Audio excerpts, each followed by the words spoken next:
La pizza è un grande classico della tavola, ma che ne dici di prepararla in una versione ancora più originale e sfiziosa? Ecco la ghirlanda di pizza! Quindi, farina, aggiungo anche il lievito di birra disidratato, poi in una piccola caraffa metto l'acqua, il sale e mescolo per scioglierlo. Aggiungo anche l'olio. Ora aziono la planetaria e verso il contenuto della caraffa a filo nella ciotola. Impasterò fino a quando l'impasto si sarà staccato dalla parete della ciotola e si sarà attorcigliato intorno al gancio.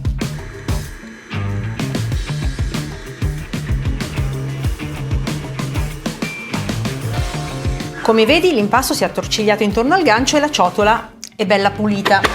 Quindi prendiamo il nostro impasto, che è abbastanza morbido, mettiamo un goccio d'olio sul piano di lavoro, perché l'impasto, essendo appiccicoso, potrà essere lavorato agevolmente senza appiccicarsi al piano di lavoro. Prendo il lembo esterno e lo porto al centro della mia pallina, come puoi vedere, e poi vado a formare una palla bella liscia e compatta, così. Metto un goccio d'olio anche nella ciotola, in modo che non si appiccichi sul fondo. Ci metto dentro la mia pallina, copro con pellicola e la lascio lievitare per almeno 2 ore nel forno spento.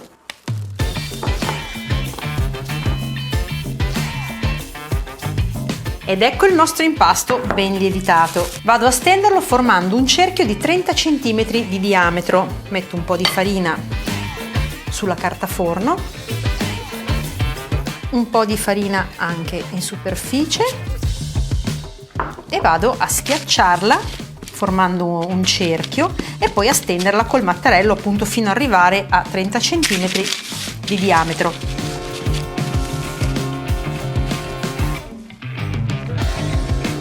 Ci siamo. Ora faccio scivolare la pizza sulla teglia aiutandomi con la carta forno. In questo modo la mia base è pronta e adesso, partendo dal centro, vado a fare 8 tagli in modo da ottenere 8 spicchi. Lascio un 4 dita di larghezza, diciamo, tra il bordo e il primo taglio, in questo modo, come puoi vedere, e vado a fare tutti gli altri.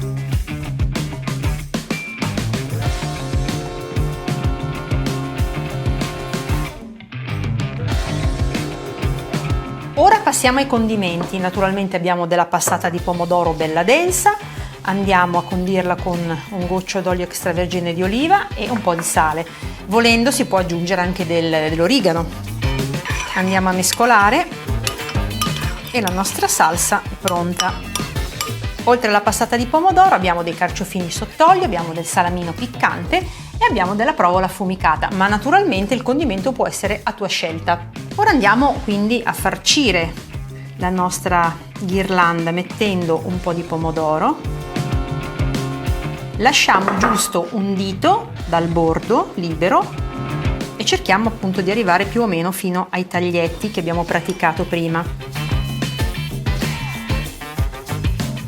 E ora è il momento del salamino, che vado a spargere lungo tutta la circonferenza.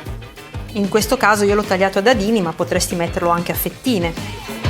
Carciofini sott'olio e in ultimo scamorza affumicata. Io la prediligo perché è più asciutta della mozzarella, quindi in cottura rilascia meno acqua. E adesso andiamo a chiudere la nostra pizza con questi spicchi di impasto, prendendoli dal centro e portandoli sui bordi, in questo modo.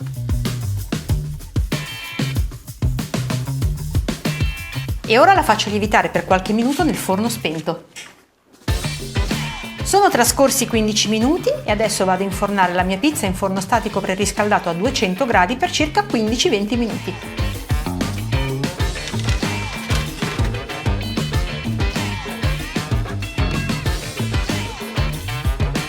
La pizza è appena sfornata, il mio consiglio? Metterla al centro della tavola e fare in modo che ogni commensale si serva. Buona pizza!